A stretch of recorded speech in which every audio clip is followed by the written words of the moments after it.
প্রিয় দর্শক, শুরুতেই একটি প্রশ্ন করি। আপনাদের কারো কাছে কি মনে হয় বাংলাদেশের এখনো পর্যন্ত যে আর্থসামাজিক রাজনৈতিক পরিস্থিতি, তাতে করে বাংলাদেশের মানুষ আমরা আমরা নিজেরাই নিজেদের ভাগ্য নির্ধারণ করতে পারি, নাকি বহির্বিশ্বের বিশেষ বিশেষ কোনো শক্তির উপর আমাদেরকে নির্ভর করতে হচ্ছে এখনো? আমি যেটি মনে করি যে আমাদের ভাগ্য নিয়ন্ত্রণের ক্ষমতা এখনো পর্যন্ত আমাদের হাতে আসেনি, এটি চরম বাস্তবতা।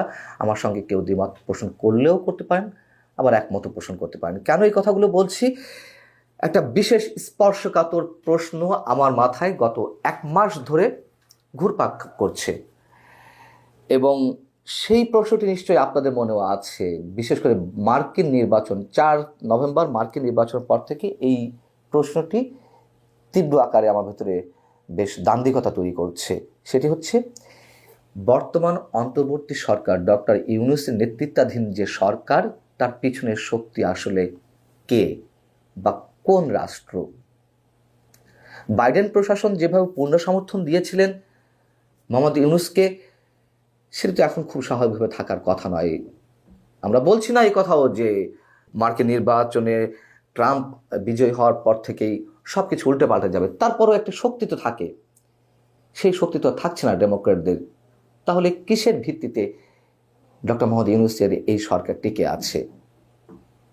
ভারত তো নিঃসন্দেহে সরকারের পিছনে নেই। তাহলে সেনাবাহিনীও সরাসরি ক্ষমতায় আসতে চায় না, তারা পর্দার আড়ালে থেকে যতটুকু কাজ করা করতে চায়, এবং সেনাবাহিনীও যে পূর্ণ সমর্থন দিচ্ছে এই সরকারকে, আমি অন্তত মনে করি না। আপনারা যেভাবেই দেখুন, সেনাবাহিনী অবশ্য অনেকাংশে সমর্থন দিচ্ছে রাষ্ট্রকে মেরামতের জন্য, এবং সরকারের যে বিভিন্ন ধরনের বিতর্কিত কর্মকাণ্ড, তার সঙ্গে সেনাবাহিনীর বিভিন্ন বিষয়ে দ্বিমত স্পষ্ট হয়ে উঠেছে। তাহলে সরকারের শক্তিকে শুধুমাত্র কয়েকজন ছাত্র সমন্বয়ক এবং ডক্টর মোহাম্মদ ইউনূস কি তাদের উপরে ভর করেই টিকে আছেন, নাকি তিনি যে কোনো সময় যে কোনো সিদ্ধান্ত নিয়ে নিতে পারেন? সেই জায়গা থেকে প্রশ্ন উঠেছে, ট্রাম্প কার্ডটি আসলে কার হাতে? কে পাশার দান উল্টে দেবে? অনেক কিছু ঘটতে যাচ্ছে। গভীর এক সংকট নতুন করে আমাদের সামনে জেঁকে বসেছে, যেটিকে সরকারের উপদেষ্টারা সম্ভবত কোনো ধরনের তোয়াক্কা করছেন না। যাই হোক, আমি একটি বিষয় সবসময় আপনাদের সামনে বলি, সেটি হচ্ছে যে এই মুহূর্তে যদি কোনো গণমাধ্যম থেকে থাকে, প্রকৃত গণমাধ্যম, সেটি মানব জমিন আস্থা রাখার মতন একটি জায়গা। আমার সঙ্গে অনেকে দ্বিমত পোষণ করতে পারেন, কিন্তু আমার কাছে সেটি, যাই হোক, মানব জমিনের যে অন্যতম সহযোগী একটি প্রতিষ্ঠান মিডিয়ার জনতার চোখে একটি বিশ্লেষণাত্মক লেখা প্রকাশিত হয়েছে, এবং আমি এই লেখাটির সঙ্গে সম্পূর্ণ একমত। লেখার অংশবিশেষ আপনাদের সামনে তুলে ধরছি, এবং ধরে নিতে পারেন যে কথাগুলো আমার এর আগের ভিডিওতে সবসময় বলার চেষ্টা করেছি, সেরকম একটি ব্যাখ্যা তারা দিয়েছে, অথবা তাদের ব্যাখ্যাটি আমার সঙ্গে মিলে গেছে, অন্তত আমার মানসিকতার সঙ্গে। সেখানে বলা হচ্ছে যে ডক্টর মোহাম্মদ ইউনূস গণঅভ্যুত্থানের পর যখন এই সরকারের হাল ধরলেন, নেতৃত্বে আসলেন, মানুষের একটি চাওয়া ছিল অন্তত একটা বিশাল জনগোষ্ঠীর, সবার না হলেও বিশেষ করে ছাত্ররা তাকে ডেকে নিয়ে এসেছে। কিন্তু তিনি উপদেষ্টা পরিষদ কিভাবে গঠন করলেন? উপদেষ্টা পরিষদের সদস্য হিসেবে রাজনৈতিক দলগুলোর পক্ষ থেকে অনেকে নাম দেওয়া হয়েছিল, ছাত্রদের পক্ষ থেকে নাম দেওয়া হয়েছিল, কিন্তু ডক্টর মোহাম্মদ ইউনূস নিজের মতো করে উপদেষ্টা পরিষদ সাজিয়েছেন। এটা ছাত্র সমন্বয়করা প্রকাশ্যে বলেছেন যে তিনি নিজের মতো করে কাজ করেছেন উপদেষ্টা পরিষদ সাজানোর ক্ষেত্রে। সেই কথাটি জনতার চোখে বলা হয়েছে, এবং খুবই ভয়ঙ্কর যে কথাটি মনে করিয়ে দিয়েছে এই লেখাটি, তা হচ্ছে সরকারের একজন উপদেষ্টা একজন ইউটিউবারের দ্বারস্থ হয়েছেন। সেই ইউটিউবারের অনেক ফলোয়ার রয়েছেন, তাকে বলেছেন আমি তো ব্যর্থ, আমার উপরে একটি রিপোর্ট লিখে দাও। অর্থাৎ ওই রিপোর্টার যদি একটি ভালো কন্টেন্ট করে তার নামে, হয়তো তিনি বেঁচে যাবেন, তার প্রতি মানুষের আস্থা জাগবে, যেহেতু সেই ইউটিউবের অনেক ফলোয়ার রয়েছে।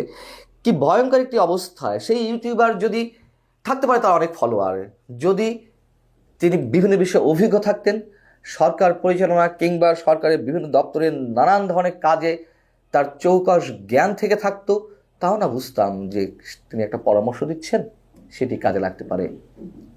আমি যতদূর জানি এই ইউটিউবার অন্তত সেই পর্যায়ে নয়। 2-1 হয়তো রয়েছেন অনেক বিষয়ে জ্ঞান দেখেন, কিন্তু তিনি সেই পর্যায়ে নন। যাই হোক, এবং উপদেষ্টা পরিষদের সদস্যদের পরিবর্তনের জন্য, বদলানোর জন্য মানুষের তো এক ধরনের দাবি রয়েছে ক্ষোভ থেকে, সেটি ডক্টর মোহাম্মদ ইউনূস কোনো ধরনের কর্ণপাত করছেন না। তিনি বরং আরও কয়েকজন বিতর্কিত ব্যক্তিকে উপদেষ্টা পরিষদে যুক্ত করলেন সদস্য হিসেবে। সংস্কার যে শব্দগুলো মূলা হিসেবে আমাদের সামনে ঝুলিয়ে রাখা হচ্ছে সরকারের পক্ষ থেকে নির্বাচন প্রলম্বিত করার জন্য, সেই সংস্কার মাঝপথে ঝুলে যেতে পারে এ কথাও অনেকে বলছেন। এবং এমনকি আমাদের প্রখ্যাত অর্থনীতিবিদ ডক্টর রেহমান সোবহান, তিনি সরকারের এই সংস্কারকে উচ্চাভিলাষী বলে মন্তব্য করেছেন। যেহেতু আওয়ামী লীগ নানান খেলায় লিপ্ত, বিদেশে বসে নানান ধরনের গুজব ছড়াচ্ছে, ভারতের কণ্ঠে কণ্ঠ মিলিয়ে, অথবা ভারত আওয়ামী লীগ প্রতিষ্ঠার জন্য গুজব ছড়াচ্ছে, যেটাই হোক, এবং যে ধরনের ছোটোখাটো এই 115-16 দিনে প্রায় শতাধিক আন্দোলন হয়েছে, নানান ধরনের ষড়যন্ত্র হয়েছে, সেগুলো ব্যর্থ হয়েছে। এবং এই রিপোর্টে বলা হচ্ছে যে এই লেখাতে একটি দল নির্বাচন চায় না, 10 বছর প্রলম্বিত করতে চায়। কারা চায় আমরা জানি। জামাতে ইসলামী চায়। জামাতে ইসলামী এই মুহূর্তে নির্বাচন হলে 15 থেকে 20 বা 30 এর বেশি তো আর তারা আসন পাবে না। অতএব তারা দেখছে তাদের ঘর গোছানোই ভালো, যত বেশি নির্বাচন দেরি হবে তারা তাদের ছক অনুযায়ী ক্ষমতায় যেতে পারবে, এবং খুব ধীর স্থিরভাবে তো জামাত ইসলামী রাজনীতি করে।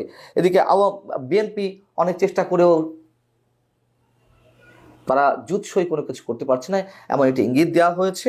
আর আওয়ামী লীগ তো নানান ধরনের কর্মকাণ্ডে লিপ্ত। সেই জায়গা থেকে ভয়েস অব আমেরিকা কি বলছে? ভয়েস অব আমেরিকা বলছে যে আগামী বাস্তব যে পরিস্থিতি, তার আগে একটু বলে রাখি, ভয়েস অব আমেরিকার যে রিপোর্টটি দিচ্ছে, অন্তর্বর্তী সরকার বিভিন্ন ক্ষেত্রে ব্যর্থ, এ কথা তো আর লুকোচুরি কিছু নেই।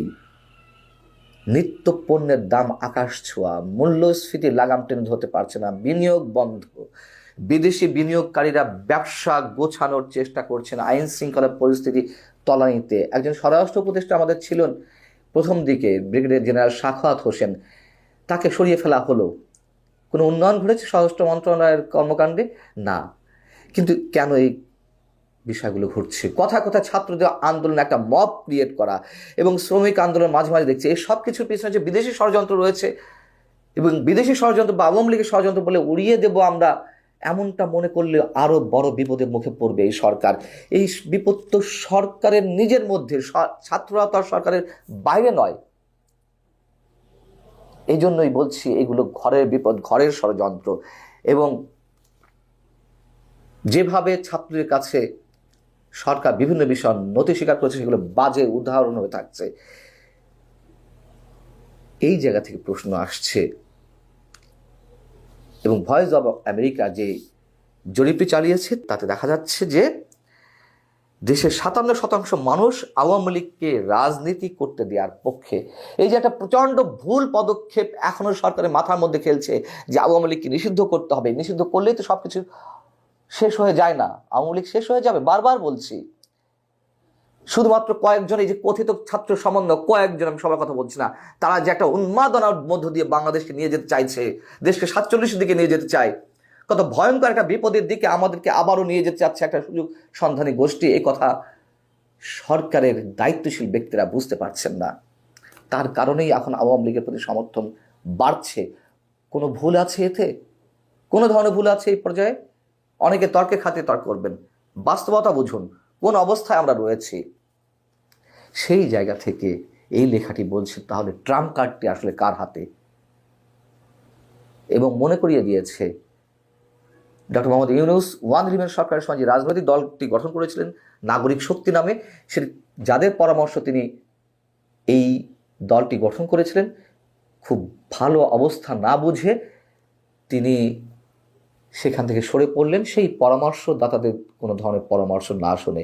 সেই জায়গায় কি ডক্টর মোহাম্মদ ইউনূস অবস্থান করছেন? এবং তিনি যেহেতু জানেন কোনটা তার জন্য ভালো কোনটা মন্দ, তিনি তো আর এমনিতেই অর্থনীতি বলি বা অন্য বিষয় বলি ইন্টারন্যাশনাল ফিগার হয়ে ওঠেননি, নিশ্চয়ই তার এইটুকু বোঝার ক্ষমতা আছে।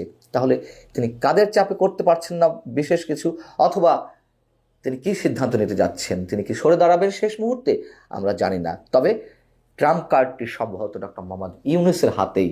তিনি তার ইমেজ নষ্ট হওয়ার সুযোগ দেবেন, নাকি ক্ষমতার লোভে আরও বেশি দিন ক্ষমতায় থাকতে তিনি আরও অন্যান্য অনেকের মতন বিপজ্জনক পথে পা বাড়াবেন। এবং নির্বাচনী অনতি বিলম্বে নির্বাচনটাই বোধহয় সর্বশেষ সমাধানের একমাত্র পথ। আমরা দেখি আসলে ট্রাম্প কার্ডটি শেষ পর্যায়ে কোথায় গিয়ে খেলা হয়। আটক সাংবাদিক মুন্নী সাহাকে ছেড়ে দেওয়া হয়েছে পরিবারের জিম্মায়, এবং শুধুমাত্র এটুকু কথার মধ্য দিয়ে আমরা স্পষ্ট এটুকু ধারণা করতে পারি যে মুন্নী সাহা তার ক্ষমতা দেখিয়ে দিয়েছেন, এবং সরকারও যে লেজে গোবরে পাকিয়ে ফেলেছে বা পাকিয়ে ফেলছে বিভিন্ন ক্ষেত্রে, সেটি আবারও প্রমাণিত হয়েছে। প্রশ্ন হচ্ছে, কার অঙ্গুলির নির্দেশে মুন্নী সাহাকে ছেড়ে দেওয়া হলো, অথবা কার অঙ্গুলির নির্দেশে এর আগ পর্যন্ত মুন্নী সাহা খুনের মামলা এবং অন্যান্য আরো 3টি মামলা সহ মোট 4টি মামলার আসামি হওয়া সত্ত্বেও প্রকাশ্যে ঘুরে বেড়াচ্ছিলেন, তাকে আটক করা হয়নি কেন?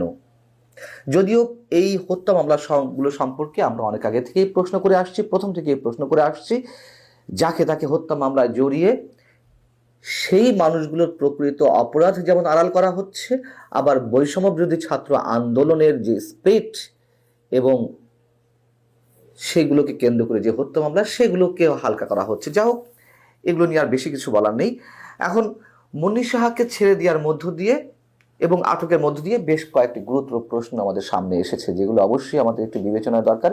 রাষ্ট্র চরিত্র বা অন্যান্য রাজনৈতিক দলের চরিত্র সম্পর্কে আরো খানিকটা বেশি বুঝতে গেলে,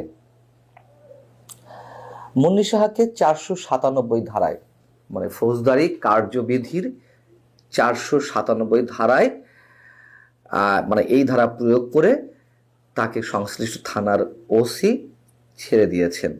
বাংলাদেশে এমন অসংখ্য আইন আছে যেগুলোকে ইচ্ছা মাফিক যেমন ইচ্ছে আইন প্রয়োগকারী সংস্থা কিংবা সরকার কাজে লাগাতে পারে, এটি তার একটি নমুনা।